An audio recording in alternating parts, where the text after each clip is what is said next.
같이 들고 고백하십니다. 성광, 성광, 성광.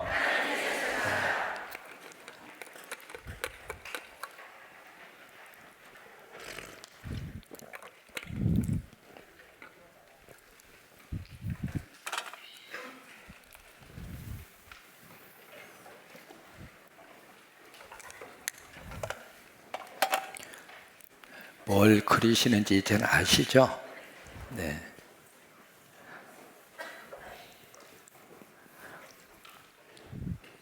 이쪽이 그 유명한 지중해라고 하는 바다입니다.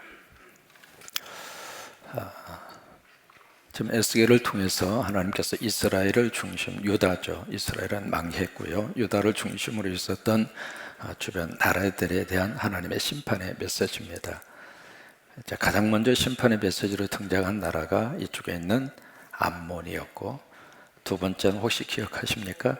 에돔이었고, 세 번째는 모압, 그 다음에 세 번째는 에돔이었고, 네 번째는 블레셋이었고, 다섯 번째는 두로, 여섯 번째는 시돈.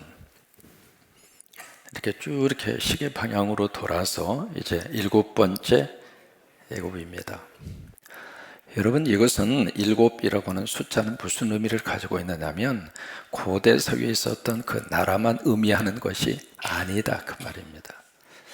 지금 여기에 등장하고 있는 일곱 개의 모든 나라의 특성이 지금 현대 모든 국가의 특성입니다.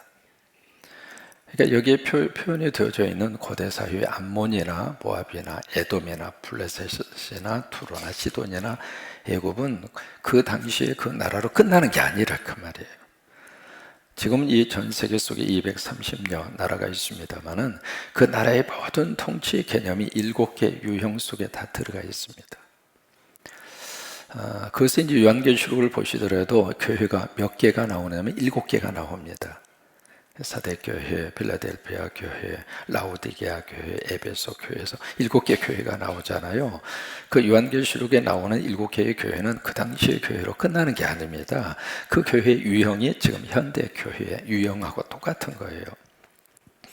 그러면서 이제 하나님의 심판의 메시지가 쭉 그렇게 증거가 되는데, 여기 두로라고 하는 나라에 대해서 석 장에 걸쳐서 심판을 말씀을 하신 하나님이 바로 이 애굽에 대해서는 무려 몇 장이냐면 4장입니다. 분량적으로 굉장히 많습니다. 그 이야기는 그 당시에도 그러고 지금도 그러고 애굽에 해당하는 나라, 애굽의 권력을 가지고 있는 그 권력자들이 지금 전 세계 앞에 미치는 영향이 그만큼 크다고 하는 거예요. 여러분, 사이즈가 크다고 하는 것은 그만큼 사람들에게 차지하는 비중이 큽니다. 그런데 그 차지하는 비중이 큰 것만큼 하나님이 요구하시는 것도 큽니다. 근데 그것을 하나님의 뜻에 부합하지 않으면 하나님은 더 크게 벌을 내리십니다. 그것은 과거에도 그러고 지금도 똑같습니다. 그 원리 자체는 똑같은 거예요. 오늘 이 애굽에 대한 말씀을 시작을 하면서 두 가지 숫자가 나옵니다. 첫째로 1절에 보시면은 몇 년이냐면 10년입니다. 10년. 그 다음에 10월 며칠이에요? 10월 12일입니다. 그 다음에 두 번째, 후반부로 이제 들어가서 보시면은 또 하나의 날짜가 나오는데 17절이거든요. 17절에 보시면은 또 하나의 날짜가 기록이 되어 있습니다. 27회 첫째 달 초하루. 그러니까 두 번째 날짜는 27년 1월 며칠이에요? 1월입니다. 지금 여기 에스겔서를 우리가 읽으면서 느끼는 것이, 에스겔은 참 이 날짜를 아주 꼬박꼬박 적어놨습니다. 이것이 이제 예레미야하고 에스겔하고 차이인데요.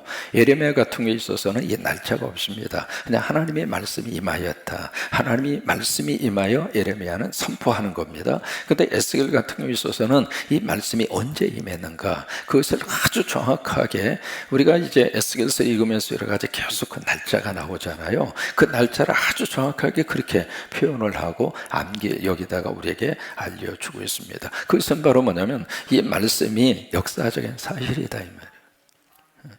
하나님의 말씀은 갑자기 떨어진 허구가 아닙니다. 하나님의 말씀은 역사적 사실을 기반으로 해서 하나님이 우리에게 말씀을 주신 거예요. 그러니까 이 역사적인 사실과 더불어서 그 말씀이 이 땅에 하나님의 능력으로 에스겔을 통해서 임한 거예요. 지금 이 새벽에 하나님이 우리에게 말씀해 주시기를 원합니다.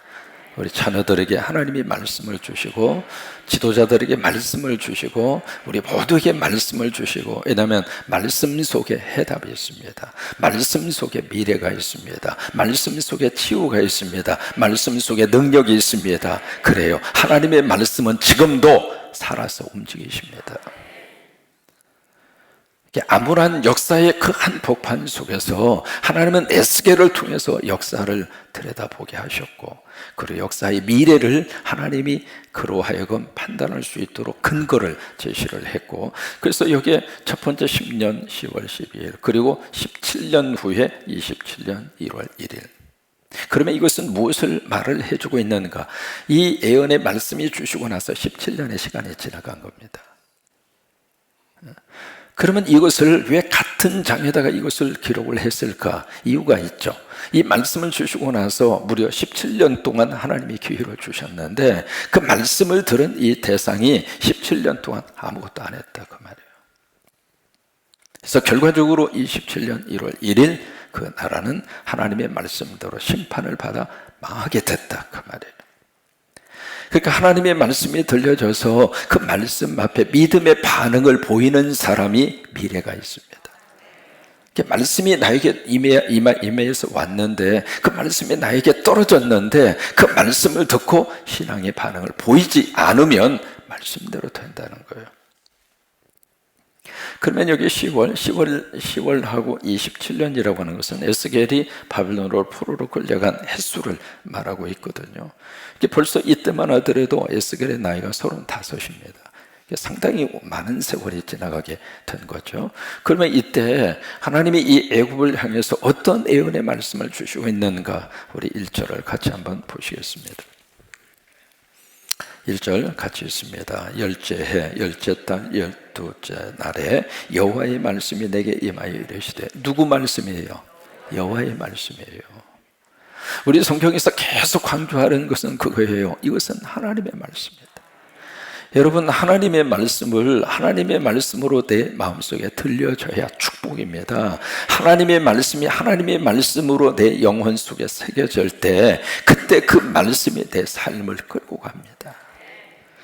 그래서 무슨 말씀을 하시고 있는가? 2절입니다. 함께 있습니다. 인자야, 너는 애굽의 바로 왕과 온 애굽으로 얼굴을 향하여 예언하라. 여기 바로라고 하는 단어가 나옵니다. 바로. 여러분, 이 바로라고 하는 이 단어, 우리 한국에도 바로라고 하는 가수가 있죠. 잘 모르십니까? 이 바로라고 하는 가수의 원 이름이 성이 차시입니다. 광주 출신이고요. B1A4인가요? 그룹 멤버의 래퍼입니다.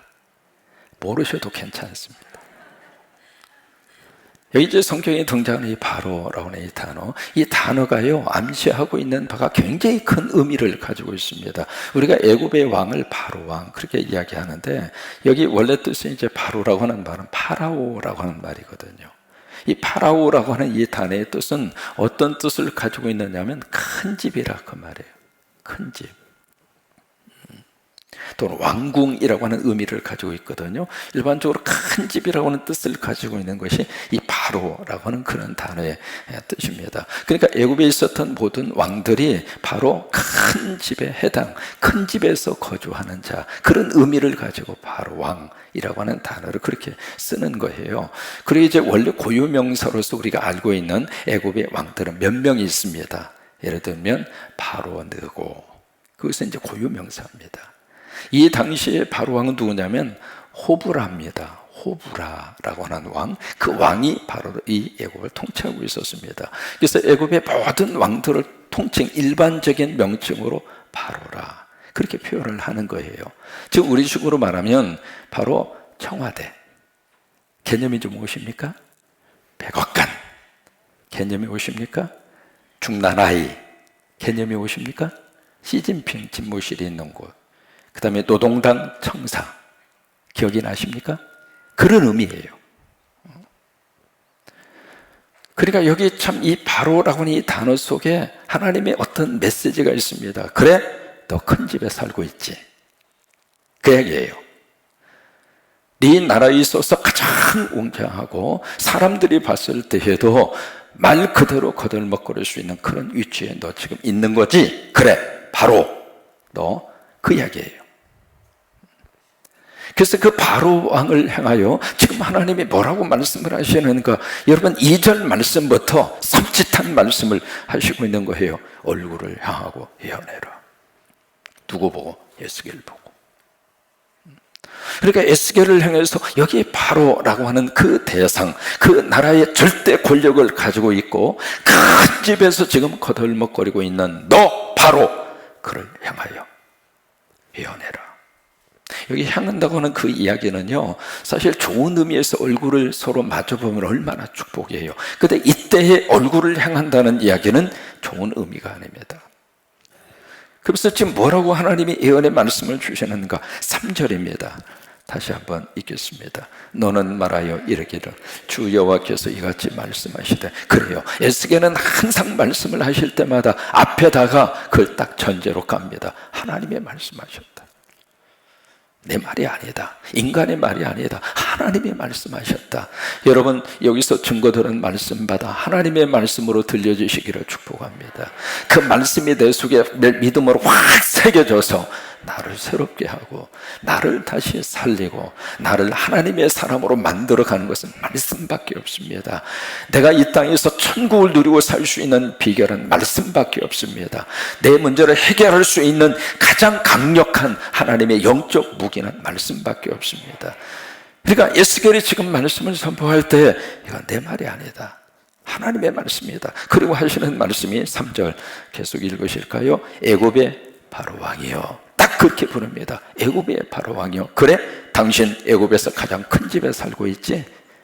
당신이 이 나라의 모든 권력을 거머쥐고 있는 권력의 정점에 있는 바로 당신, 그 얘기거든요. 애굽의 바로 왕이여. 그러면서 그 다음에 하시는 말씀이 내가 너를 어떻게 해요? 대적하나. 지금 누가 대적한다는 이야기예요? 하나님이 대적한다고 말이에요. I against you. 내가 당신을 대적하겠다. 그러면서 그 다음에 너는 자기의 강들 가운데, 자기의 강들이 바로 누구냐면 나일강입니다. 여러분 이 나일강이라고 하는 이 강, 어제도 이제 뉴스를 통해서 나일강에 대한 이야기가 잠깐 언급되는 것을 들었습니다만은 이 나일강은요 길이가 6,650km입니다. 좀 놀래주세요. 세계에서 가장 긴 강입니다. 이 나일강은 두 군데에서 기원을 합니다. 첫째는 탄자니아 빅토리아 호수, 그리고 이쪽에 에티오피아라고 하는 그 나라, 두 군데에서 시작을 해서 그것이 무려 6,650km를 달리는 세계에서 가장 긴 강이 나일강입니다. 그 나라는 10개의 나라를 거쳐갑니다.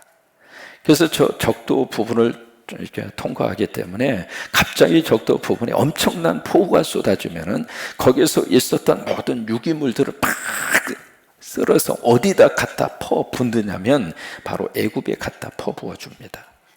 그러니까 이 범람을 했을 때 여기 엄청난 이 10개 나라를 거쳐오면서 왔던 유기물들이 전부 다 이 애굽의 나일강 그쪽 주변에다 갖다가 그 비옥한 유기물 갖다가 부어 주니까 이게 농사 짓기가 너무 좋은 거예요. 그래서 이 나일강은 바로 애굽 사람들에게 있어서는 풍요의 상징입니다. 그러다 보니까 이 나일강은 어쩌냐면 그 신이 있습니다. 나일강에 신이 있는데 그 신의 이름이 하프입니다. 하프. 그러니까 나일강은 강으로 끝나는 게 아닙니다. 그들에게 있어서는 섬기는 신이에요. 그러니까 신으로 섬길 정도로 이 나일강이 애굽의 모든 생명의 젖줄이거든요. 애굽의 모든 국민들의 90%가 나일강 주변에서 삽니다. 그래서 이 나일강 이 물 문제가요, 지금 에티오피아하고 그 위에 큰 지금 댐을 건설을 해서 거의 80% 공정이 되었다고 그러잖아요. 그러니까 위에서 물을 막아버리면 이게 완전히 밑에 애굽의 지역, 이 애굽 사람들이 있어서는 물 부족 현상이 심각하게 일어날 수밖에 없는 거예요. 그래서 이제 고대 사회로부터 이 나일이라고 하는 이 강은 그들이 있어서는 완전히 어떤 자연의 한 현상으로 끝나지 않습니다. 하프라고는 이름으로 섬기는 대상이에요. 그러니까 여기에 어디에 지금 누워있는가? 바로 그 강에 누워있다. 바로 나일강이거든요. 근데 그 나일강인데 여기 보시면, 자 보세요. 너는 누구의 강이라고 그랬어요? 자기의 강이라고 그랬어요. My river라고 하는 단어를 씁니다. 이건 내 강이다 그 말이에요. 이건 내 거다 그 이야기잖아요. 거기에 지금 뭐 하고 있는가? 누워 있어요.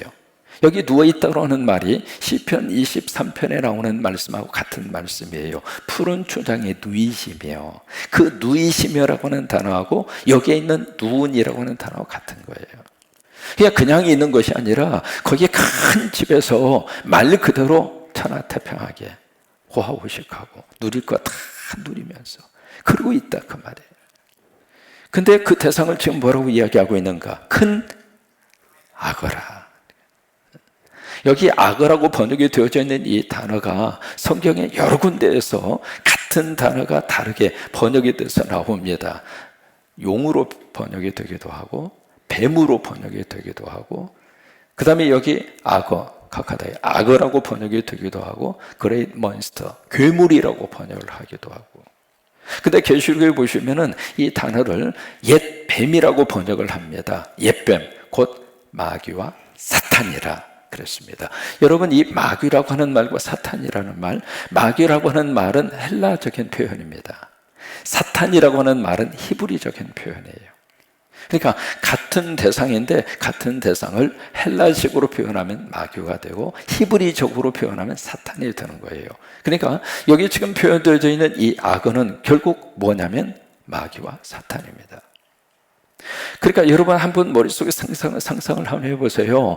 지금 큰 집에 거하고서 거드름을 피우고 있는 그 바로는 바로 하나님의 영적인 입장으로 봤을 때 그 바로는 사탄이었다 이 말이에요. 하나님을 대적하는 그런 세력이었다 그 말이에요. 근데 그게 이제 하나님이 부르시면서 지금 여기 악어가, 여기 바로가 어떤 생각을 가지고 있느냐면 3절에 스스로 이르기를 나의 이 강은 누구 거예요? 내 것이라. The Nile belongs to me. 이 나일강은 나에게 속했다 이 말이에요. 내 거라 그 말이에요. 그러면서 내가 나를 위해서 어떻게 해요? 만들었도다. 지금 이 악으로 표현되어 있는 이 바로 왕의 이 생각이 여러분 맞는 생각입니까? 그 강이 어떻게 돼서 자기 거냐고요. 그리고 그 강을 자기가 만들었다고 하는 거예요.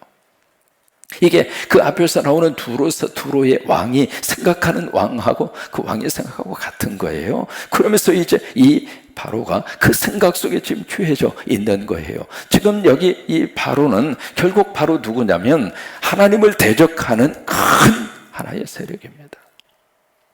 모든 것들이 다 자기 거라 그 말이에요. 나라도 내 거고 백성도 내 거고 이 권력의 자리도 내 거고.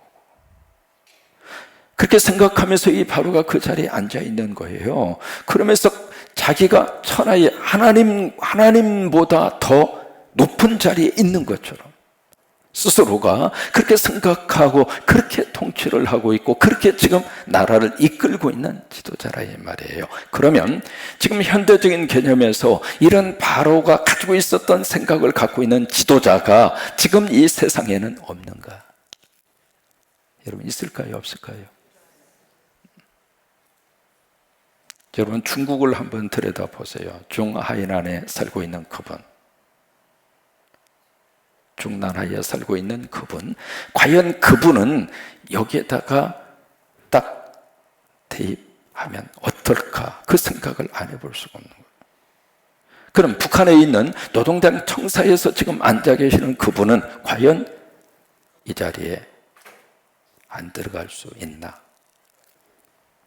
지금 이 세계 속에 이 애굽에 있었던 이 바로 왕의 이 생각을 바로로 끝나지 않습니다. 지금도 권력을 가지고 있으면서 마치 모든 것이 다 내 것인 거죠. 그리고 내가 만들고 내 마음대로 할 수 있고, 그 생각을 가지고 있는 지도자가 애굽 왕 바로만 있었던 것이 아니라 지금도 우리 현대 사회 속에, 그러면 백악관에 있는 그분은 하나님께서 원하시는 방법으로 통치하고 있는가? 한국은 어떤가?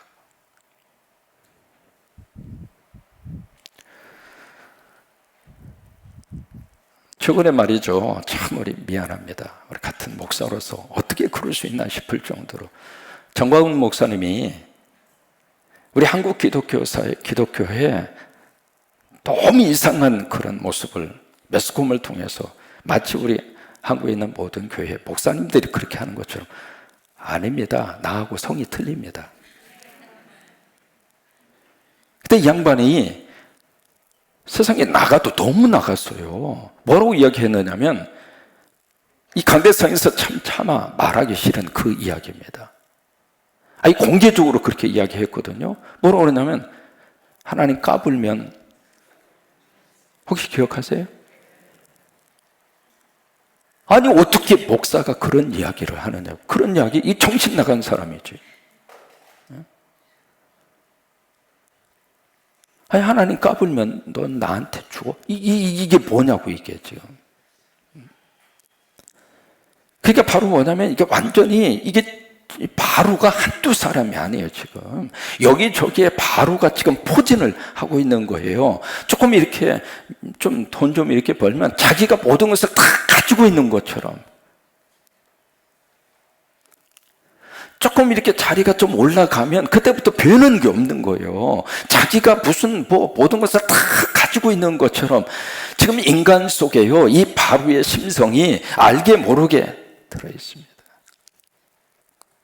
그 대상을 향하여 하나님이 지금 심판의 메시지를 하고 있는 거예요. 여러분, 하나님이 우리를 먹고 살게 하시고 하나님이 우리의 소유가 늘어난다 하더라도 이 지경까지 가면 안 됩니다. 그거 어떻게 해서 지금 하나님이 나에게 주신 것인데, 여러분이 나일강 6650km 지가 만들었느냐고.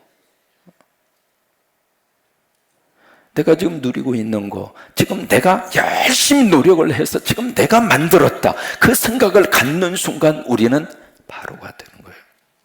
아니에요. 하나님이 허락하셔서 이 나라가 이만큼 된 것이고, 하나님이 도와주셔서 현재 우리가 여기 있는 거고, 하나님이 도와주셔서 이 새벽 믿음의 자리에 나오신 거 아닙니까? 하나님이 도와주셔서 새벽의 영성의 자리에 나오신 거 아닙니까? 하나님이 도와주셔서 여기까지 우리 자녀들이 살고 우리 가정이 살고 있고 우리가 지금 먹고 살고 있고, 이 교회가 하나님이 도와주셔서 여기까지 온 거 아닙니까? 근데 그 모든 것을 다 잊어버리고 우리가 이 바로처럼 그 착각 속에 빠지면 우리는 똑같은 심판을 받는다, 그 말이에요. 스스로 이르기를 이것은 내 것이라, 내가 나를 위하여 만들었도다. 그런 생각 속에 지금 사로잡혀 있는 이 바로에게 그 다음 절에 보시면 끔찍할 정도로 4절에 하나님께서 심판의 메시지를 그에게 말씀을 하십니다. 내가 칼고리로 내 아가미를 꿰고. 여러분, 섬찟하지 않습니까? 너의 강의 고기가 내 비늘에 붙게 하고, 그 고기는 애굽 사람들을 그렇게 비유하고 있는 거예요. 내 비늘에 붙은 강의 모든 고기와 함께 너를 너의 강들 가운데서 끌어내고, 큰 집에서 지금 거들름을 피우고 그러면서 이 모든 것이 다 내 거다, 이 모든 것이 바로 나를 위해서 내가 만들었다. 그리고 앉아있는 그에게, 그래? 네 미래가 어떻게 될지 내가 보여주지. 그 자리에서 내가 너를 끄집어낼 거야, 끌어낼 거야. 그래서 우리가 말이죠, 뭔가 하나님이 주시는 것을 하나님이 주셨다고 인정해야 하나님이 주신 것이 더 나에게 축복이 됩니다. 그래야 하나님이 더 맡겨주십니다. 우리 성광인 성도들에게 하나님이 많이 맡겨주시기를 원합니다. 그래서 하나님을 위해서 쓰임받는 우리가 될 수 있기를 원합니다. 근데 조금 줘보니까 이거 그냥 갈 수도 못하고 자기가 모든 것을 다 가지고 있는 것처럼 그렇게 교만하게 짝이 없고 조금 없는 사람들 막 위에서 내려 누르고 하나님께서 기뻐하지 않는다 그 말이에요. 그러면서 이제 쭉 그 말씀을 하시고 있습니다. 그러면서 6절에 보시면은 애굽의 모든 주민이 내가 여호와인 줄을 알리라. 지금 여기 바로를 하나님이 주시면서 애굽 사람들이 내가 하나님이라고 하는 것을 알게 될 것이다. 여러분, 이 내가 여호와인 줄을 알리라 라고 하는 구절이 성경에 70번 나옵니다. 70번 나오는데 거의 대부분 에스겔서에 나옵니다. 계속해서 심판을 말씀을 하시면서 심판의 목적이 무엇인가? 하나님을 하나님으로 알아라. 하나님이 어떤 분인지를 내가 깨달아라. 그거예요. 하나님을 모르고 살던 그들이 하나님의 심판의 모습을 보면서 하나님이 이런 분이구나. 하나님이 이런 분이구나. 그것을 확인하고 그것을 깨닫고 그것을 경험하라 그거예요. 그래서 에스겔서의 거의 대부분 내가 여호와인 줄을 알리라. 그 구절이 계속 반복해서 나오고 또 하나 한 10번 정도는 출애굽기에 나옵니다.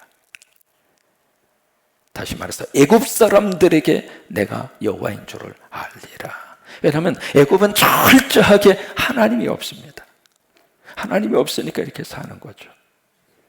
그래서 그 다음에 6절에 같이 한번 읽습니다. 애굽의 모든 주민이 내가 여호와인 줄을 알리라. 애굽은 본래 이스라엘 족속에게 칼대 지팡이라. 이 애굽이 어떤 속성을 가지고 있는 존재라고 하는 것을 하나님이 드러내고 있는 겁니다. 바로 애굽은 어떤 존재인가? 이스라엘 족속. 그대들의 입장에서 봤을 때는 지팡이는 지팡이인데 무슨 지팡이? 칼대 지팡이라고. 지팡이라고 하는 것은 두 가지를 의미합니다. 첫째는 의지가 지팡이입니다. 연세 드시면 지팡이가 필요하잖아요. 산에 올라갈 때에는 등산용 그게 필요하잖아요. 의지의 대상이에요. 또 이 지팡이라고 하는 것은 파워, 권력의 대상입니다. 권력의 상징입니다. 그래서 우리 군대의 주유관들은 다 주유봉을 가지고 있잖아요. 지팡이 조그맣게 만든 거예요, 그게. 그러니까 지팡이라고 하는 것은 어떤 힘의 상징이거든요. 힘의 상징. 근데 여기 지팡이는 지팡이인데 그냥 지팡이가 아니라 무슨 지팡이? 갈대라 그 말이야, 갈대. 여기 갈대가 의미하는 바로 우리는 기억하고 있습니다. 여자는 뭐예요? 갈대. 왜 그래요? 연약함의 상징입니다. 파스칼이 방세에서 그렇게 이야기하죠. 인간은 갈대다. 그러나 생각하는 갈대다. 무슨 얘기냐면 인간이 가지고 있는 속성 자체가 여러분 갈대는 작은 바람에도 흔들려요. 태풍 불지 않아도 이 갈대는 작은 이 밑바람 그 바람에도 갈대는 계속 흔들리는 거예요. 그런 것처럼 인간 존재 자체가 그렇게 강하지 못하다고 하는 거예요. 작은 말 한마디가 속상해서 화가 나고 작은 행동 하나가 그 사람에게 미치는 영향이 생각보다 크다 그 말이에요. 사람 존재 자체가 그래요. 누구는 그렇고 누구는 그렇지 않고 그렇지 않습니다. 모든 사람이 다 그래요. 다 갈대라 그 말이에요. 근데 여기에 갈대 지팡이인데 지금 이스라엘이 누구를 의지하는가? 애굽을 의지하는 거예요. 애굽이 하나님인 것처럼. 왜냐하면 이스라엘 사람들 입장으로 봤을 때는 이 애굽은 항상 의지의 대상이었습니다. 아브라함이 와서 먹고 살 게 없으니까 애굽으로 내려가잖아요. 그 뒤부터 이 이스라엘의 역사 속에서 이 양 틈바구니 속에서 힘들 때마다 항상 이쪽으로 손을 내밀었습니다. 그때마다 애굽이 나에게 도움이 되고 애굽이 이 문제를 해결할 줄 알았습니다. 그러면서 손을 내밀었는데 도와주는 척하면서 등쳐먹고 도와주는 척하면서 와서 후드려 쳤고 애굽만 그러는 게 아닙니다. 이 당시에도 벌써 10년이면은 1년 후에 바로 유다가 망합니다. 그러니까 망하기 직전이거든요. 이때 해도 이 유다의 상황 속에서 계속 두 파로 갈라져 있는 거예요. 애굽으로. 친애굽파는 애굽 쪽으로 계속 붙어야 된다. 근데 그쪽 사람들의 소리가 더 컸어요. 그래서 애굽으로 도움의 손길을 미칩니다. 근데 그게 도화선에 대해서 바벨론이 와서 유다를 쳐버립니다. 뭐냐면 이 애굽은 계속 의지하고 싶은 그런 대상이에요. 우리에게도 마찬가지죠. 의지하고 싶은 그런 대상이 있잖아요. 물질이 들 수도 있고, 내 실력이 들 수도 있고, 건강이 들 수도 있고, 때로는 자식이 들 수도 있고, 내 지식이 들 수도 있고. 이 애굽에 해당하는 내용은 한두 가지가 아닙니다. 의지하고 싶은 거예요. 그게 나의 힘이 될 수도 있겠죠. 그리고 살면서 그게 필요하기도 합니다. 그러나 한 가지는 기억하고 살아야 된다 그 말이에요. 그 의지의 대상이 절대적으로 의지할 수 있는 대상인가? 아니에요. 갈대라 그 말이에요. 갈대 지팡이라 그 말이에요. 우리 부모님들이 꼭 기억하셔야 됩니다. 우리가 자식들 의지하는 것 맞습니다. 그러나 자식이 하나님보다 더 의지할 수 있는 대상은 아닙니다. 그래서 여러분들이 여러분 스스로를 좀 챙기시라 그 말이에요. 내가 나를 위해서 좀 생각하고 살자 그 말이에요. 왜? 어차피 우리는 얼마 살다가 가야 되니까. 자식들은 오래 살잖아요. 그리고 맛있는 것도 많이 먹을 기회가 있고, 우리보다 더 좋은 세상에서 살 수 있는 기회가 있잖아요. 있지만 이제 60 넘어 70, 80이면 가까워지잖아요. 그러면 이 땅에서 하나님이 주신 누린 거 누리면서 살다가 가야 축복이지, 그냥 고생만 생으로 하다가 그리고 마지막 죽기 전에 내가 왜 그랬나 그리고 가면 좀 속상하잖아요. 우리가 지금 애굽이라고 생각하는 이 모든 것들을 하나님이 뭐라고 말씀하시는가? 그 애굽 갈대 지팡이야. 사실은 속빈 감정이라 그 말이에요. 과연 의지할 대상인가 그 말이에요. 그러면서 그 다음에 이 의지를 했던 이 갈대 지팡이가 어떻게 됐는가? 7절입니다. 같이 읽으실까요? 그들이 너를 손으로 잡은 즉 내가 부러져서 그들의 모든 어깨를 찢었고 그들이 너를 의지한 즉 내가 부러져서 그들의 모든 허리가 흔들리게 하였느니라. 자 보세요. 여기 그들이라고 하는 것은 바로 이스라엘의 백성들을 말합니다. 이스라엘 백성들이 애굽을 잡았어요. 그래서 애굽을 딱 잡고 의지를 했는데 이게 부러져서 부러진 것으로 끝나지 않고 어깨를 찔렀어. 어깨가 나가버린 거예요. 그 이야기는 그만큼 의지했다 그 말이에요. 그만큼 지팡이를 꽉 잡고 이거 없으면 나 못 산다, 이거 없이는 나는 끝난다 그 생각하고 그 지팡이에다가 내 온 체중을 기울여서 철저하게 그 지팡이를 붙들었는데 이게 톡 부러지니까 내가 의지한 것만큼 이 지팡이가 어깨가 찢어졌다. 또 하나 이 지팡이를 붙잡고 있었는데 이게 부러지니까 허리가 어떻게 됐어요? 여기 흔들렸다 그 말인데 허리가 나갔다 그 말이에요. 내가 지금 의지하고 있는 애굽으로 해당하는 그것이 과연 우리 인생에 정말 의지할 수 있는 그런 대상인가를 하나님이 다시 한번 우리에게 묻고 있습니다. 우리의 지팡이는 예수 그리스도입니다. 우리가 믿고 의지하고 살 수 있는 유일한 믿음의 대상은 예수 그리스도입니다. 그리고 나서 그 안에서 그 지팡이로 우리 자녀들도 양육하고 주의 지팡이와 막대기로 나를 안위하시나이다. 그 지팡이로 우리 가정도 잘 보호하고 그 지팡이로 우리 미래도 의지하고 살고 그 지팡이로 우리가 영원한 나라도 바라보고 살고 그 믿음을 다시 한번 저와 여러분이 회복하시기를 주의 이름으로 축원합니다. 그래요. 애굽은 의지의 대상이 아닙니다. 나중에 어떻게 됐는가? 후반부로 가서 보시면 27년 1월 1일 날 여기에 바빌론의 왕 느부갓네살이 두로를 칩니다. 두로를 치는데 13년 동안 전쟁을 합니다. 그렇게 해서 어떻게 해서 두로를 딱 먹었는데 딱 먹고 보니까 이 사람들이 항해술이 발달했다고 그랬잖아요. 조선술이. 배를 통해서 돈이 될 만한 건 뒤로 다 빼서 다 도망가 버렸어요. 그러니까 13년 동안 죽어라고 공격을 해서 딱 들어가 보니까 완전히 빈털털이야. 그러니까 이 느부갓네살이 화가 난 거예요. 화가 나서 그 화풀이를 어디다 할까 하다가 딱 보니까 이 애굽 니네들이 뭔가 꿍꿍이 속을 했지. 그래가지고 이 느부갓네살 왕이 군대를 쫙 이끌고 와서 애굽을 칩니다. 그게 이제 후반부의 그런 내용입니다. 여기서 너희들이 수고해서 얻은 것이 없지만은 내가 애굽을 너의 보응으로 주리라 해서 후반부의 내용이 바로 그 내용이거든요. 그렇습니다. 우리가 의지할 수 있는 대상은 예수 그리스도입니다. 예수님이 우리의 구원의 지팡이고, 예수님이 우리 믿음의 지팡이고, 예수님이 우리의 기적의 지팡이고, 예수님이 우리의 건강의 지팡이고, 예수님이 우리 자녀들의 지팡이고, 예수님이 이 민족의 지팡이고, 예수님 우리 영원한 지팡이는 예수 그리스도 그분밖에 없습니다. 그 지팡이로 나머지를 다 하나님의 은혜와 축복 속에 저와 여러분이 살 수 있게 되기를 주의 이름으로 축원합니다.